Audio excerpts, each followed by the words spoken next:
Let me tell you what actually whips up fears of Islam.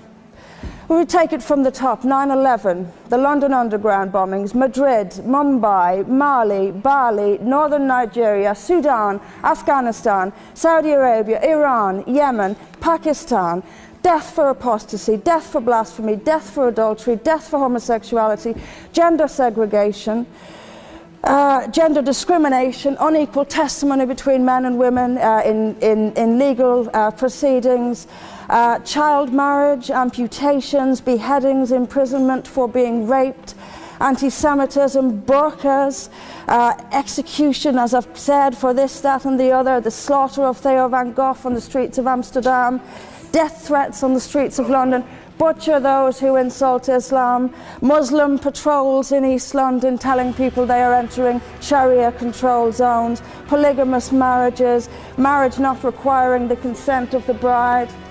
This is what causes fear of Islam. It is not me, it is not my colleagues on this side.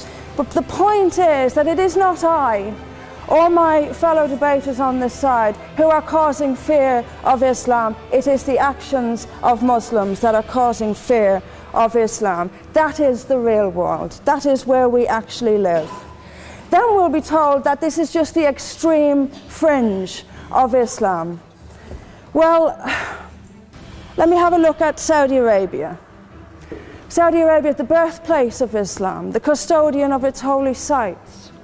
In Saudi Arabia, a woman is not allowed to drive. She is not allowed to leave the house without a mahram. She is not allowed to vote, although they've been incredibly generous by allowing some votes in the next elections. You know, people are executed for blasphemy, executed for apostasy. In Saudi Arabia, the birthplace of Islam, we'll be told that's the extreme fringe of Islam. No, it is not. Calling Saudi Arabia the extreme fringe of Islam is like calling the Vatican the extreme fringe of Catholicism. Sorry, it just doesn't work. Then we'll be told that we've misunderstood. Violent Muslims have misunderstood. Saudi Arabia has misunderstood. Iran, which stones people to death for adultery, has misunderstood. Yemen, which marries children at the age of 9, has misunderstood. Has there ever been a more spectacularly misunderstood religion than Islam? It seems that everyone, these nations who apply it as their laws, nations which have the Quran as their constitution, innumerable nations, where there is no free speech, where there is no freedom of religion, they've all got it wrong. They've all got it wrong. You know, I'm constantly told as well that I need to respect Islam. I'm never quite given a good enough reason why. I am under no greater obligation to respect Islam than I am any other beliefs. I'm under no more obligation to respect a woman oppressed in the name of Islam than if she is oppressed by the BNP or anyone else.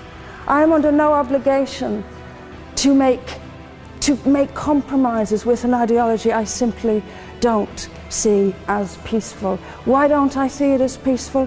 Because of the evidence. There are hundreds of millions of peaceful Muslims. That is a fact.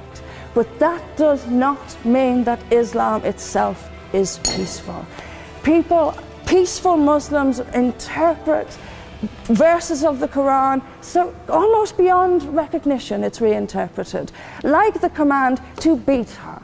It's there in the Quran, and I've seen Muslim women try to dance around it. They put words in there that simply aren't there. That's what it says. It says beat her. And in the countries where the Quran calls the shots, that is exactly what they do. This is not peace. This is not justice. Islam is not a religion of peace, as the evidence shows us. Thank you.